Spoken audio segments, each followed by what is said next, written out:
This video is sponsored by... I'm kidding, I don't have a sponsor.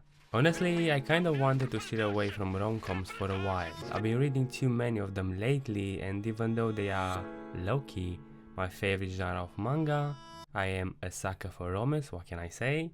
I still picked up this new manga by Seo Kouji. Well, kind of picked up. Now, this gentleman has quite a portfolio when it comes to creating manga. He's what you'd call a veteran, though he doesn't have the best reputation. Nonetheless, I'm sure you can recognize some of his works. I did read a few myself, A Town Where You Live being my favorite of the bunch. And one thing I can say with confidence is that his works have some of the best early parts of any manga. He is a master at establishing characters and at setting up his stories. However, something crazy always happens midway through his manga which flips everything on its head. Always. It's like he's purposely compromising his characters for plot reasons, which is where the bad reputation comes from. But this happens only to facilitate drama. If we look at his writing when it comes to anything else, it's almost spotless. The guy can write, not dramas though. Unfortunately, that's all he's written so far. And so when I picked up Megami no Kafeterasu and saw that it's made by Seo Kouji, I was ready to drop it as soon as possible. I'm not setting myself for disappointment. But then I saw his manga debut interview, and there's this thing he said that made me change my mind. He said, "I want to draw what the readers want rather than what I want." He also said he didn't decide which girl the protagonist will end up with, meaning that this time the characters are the prime focus, not the plot.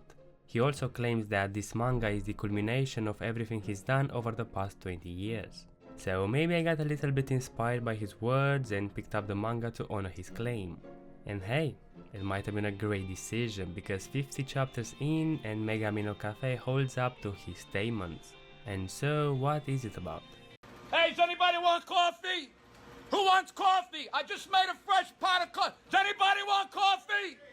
Who wants coffee? Does anybody want coffee? Who wants coffee? Kasukabe Hayato moved back to his childhood house, also a business, Café Terrace Familia, Spanish, after receiving news about his grandmother's death. He's to inherit the business and run it along with 5 beautiful and unwanted girls who happen to live and work at the cafe, one of them being best girl Akane, of course. Hayato is witty and a bit of a jerk with crazy accounting skills. He's quite interesting and a bit refreshing to see as a protagonist. As opposed to many rom-com leads, he's in control of himself. But you don't care about him because you are here for the waifus, which he does try to kick out of the house so he can demolish it for a quick buck. The girls are part of what the grandma would call her family. They worked for the cafe and took care of her until the moment she passed away. Or it might have been the other way around. They share the same bond to Hayato's grandma as he does. They are also mostly college students and they do act accordingly.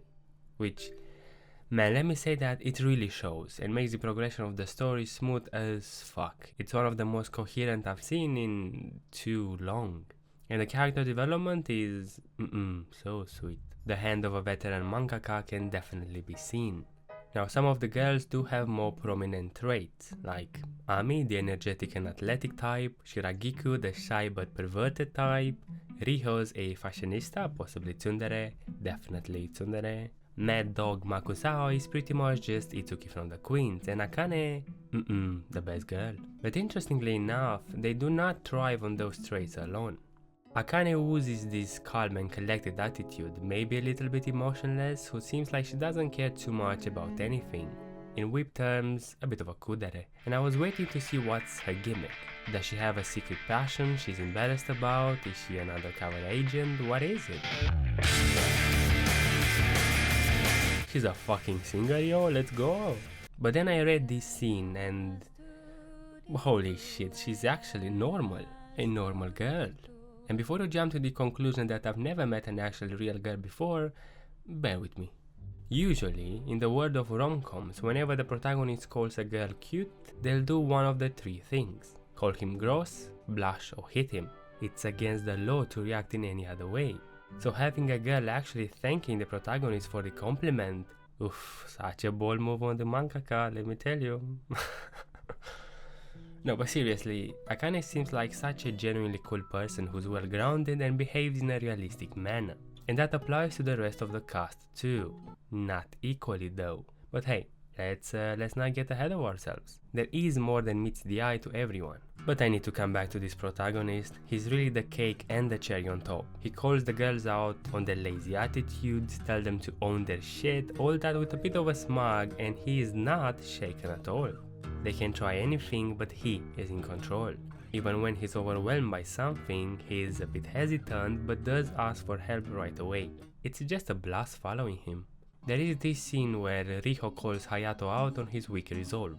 He's trying to reopen the cafe, but his attitude is kind of disrespectful towards the suppliers, and she has to step in to make things work. She lashes at him because she's a bit frustrated, and so I expected him to get irritated, lash back at her, which would cause a bit of a drama between them. That's how the scenario usually works in rom-coms, right? But that's not what happens. He's mature enough to recognize his mistake immediately and explain his perspective of the situation. Actual communication, that's a refreshing thing to see.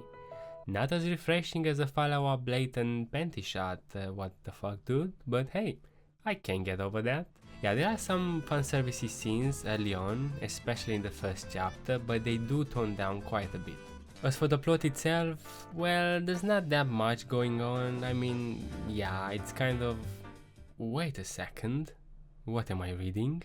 Did they meet in the past? Oh shit boys, here we go again, I'm not sure if I'm ready. There are some intricate past connections here that will help shape the relationship between Hayato and some of the girls later down the line, but for the most part the relationship between the 6 of them is the essence of the manga. The theme of family is also just as important, and so we get to experience the culmination of those while we follow their endeavors as they try their best to run the family business. It's a very relaxing read, fairly light fluff, and there's just something about the way Seo Kouji draws characters that feeds into this comforting atmosphere. It might be their proportions or how clean they look, or maybe they're just attractive characters. His art style is always so inviting and easy on the eye. The paneling is also top notch. I guess it's to be expected from a veteran. So give Megami no Kafeterasu a try. I'm loving it so far, 50 chapters in, and I can vouch for its quality.